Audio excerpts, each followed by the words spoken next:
DPO Sialkot ने DSP city को inquiry अफसर तैनात किया, लेकिन बड़ी सिफारिश की वजह से असगर खान के खिलाफ कोई कार्रवाई न हुई।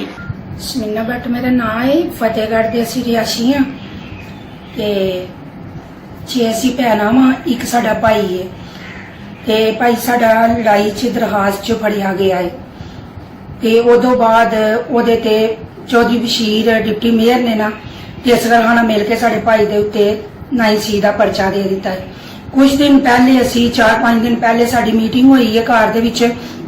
ਮਾਲੇ ਸਾਰੇ ਨੇ ਕਸ਼ਮੀਰੀ ਬਲਾਦਰੀ ਨੇ ਕਿ ਅਸੀਂ ਬਸ਼ੀਰ ਨੂੰ ਵੋਟ ਨਹੀਂ ਦੇਣਾ, ਅਸੀਂ PTI ਨੂੰ ਦੇਣਾ।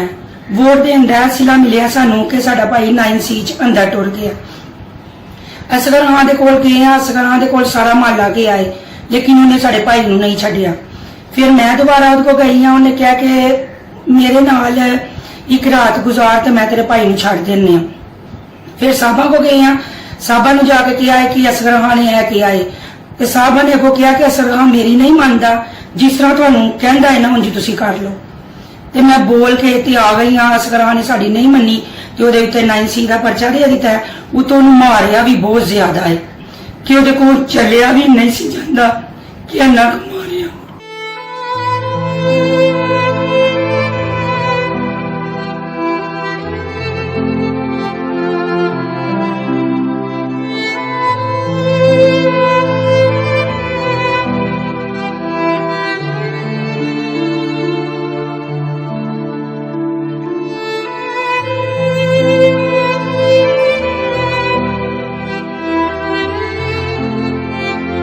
इस सिलसिले में आपने डीपीओ सियालकोट को कोई दरखास्त दी है? हाँ, डीपी साहब ने दरखास्त दी थी। उन्होंने सानू अगो डिप्टी साहब को भेजा। डिप्टी साहब को काफी दिन जाते रहे, कख भी नहीं बनया। तो फिर असी अदालत च गए, रेट की। उन्होंने अगो फिर आर्डर किए डीपीओ साहब। डीपीओ साहब को आए, उन्होंने अगो इंक्वायरी लाई SP के दफ्तर। उत्थे भी पहला कुछ नहीं बनया। उन्होंने कहा कि तुसीं असगर खान बुलाओ। उन्होंने बुलाया, सामने गल की। उन्होंने कहा कि पुछो इनू मैं लफज किंजरे किए ने कि एक रात दे नहीं है तो ठीक है मैं भाई छड़ देना, जे नहीं तो बड़िया रात वाली बड़े साल भी अंदर टुर जाएगा। उन्होंने सामने किया, असगर के सामने किया, साहबा ने किया। साहबा ने लेकिन उन्होंने पूछा, उन्हें सिर थले सुट छड़िया, जवाब कोई नहीं दिता। लेकिन DSP के पास जो इंक्वायरी हुई जी उसमें हाँ, लेकिन साहबा ने कोई उसके खिलाफ कार्रवाई नहीं की, कोई गल नहीं की। अजे तक सानू बुलाया भी नहीं। उन्होंने को भी मैं काफी दफा टुर गई, एक बार नहीं काफी दफा टुर गई, लेकिन अजे तक साडे भाई का कख नहीं बनया। छोटिया छोटिया उन्दियां बच्चियां ने।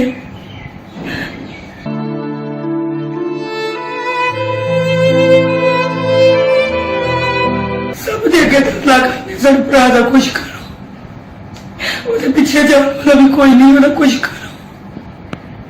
ਪਤਾ ਇਮਰਾਨ ਨੂੰ ਵੋਟ ਦੇਣ ਦਾ ਐਸੀ ਲਾ ਮਿਲਣਾ, ਅਸੀਂ ਕਿਸੇ ਨੂੰ ਵੀ ਨਾ ਦਿੰਦੇ ਕਿ ਜਦੋਂ ਕਿਸੇ ਨੇ ਵੀ ਨਹੀਂ ਸੁਣਿਆ ਤਾਂ ਬਿਹਤਰ ਸੀ ਨਾ ਦਿੰਦੇ।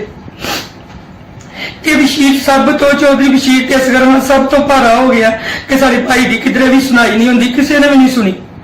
ਜਿਹਦੇ ਕੋ ਜਾਓ ਗਦਾਬਾ ਹੀ ਪਏਗਾ, ਹੋਰ ਕੱਖ ਨਹੀਂ ਹੋਏਗਾ, ਕੋਈ ਵੀ ਨਹੀਂ ਸੁਣਦਾ।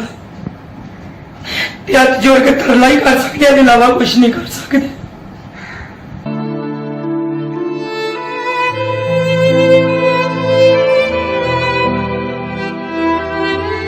अब आप किसी से कोई अपील करना चाहते हैं? सब नू करना चाहते, जिन्ने अफसर ने, वजीर ने, कोई भी बंदा है, असी सब का तरला करेंगे साडे भाई की कोई मदद करे। उन्हें कोई गुनाह नहीं किया, कुछ नहीं किया। वन भाई ते काल चली गई, और तो पढ़ के लिया, लड़न भी नहीं गया। वो वालदा का खत्म है, कोई 2-3 भरा होंगे ना, फिर भी उन्हें मां अपनी का खत्म छड़ के लड़न जाना सी, चरसा वेचन जानिया सा।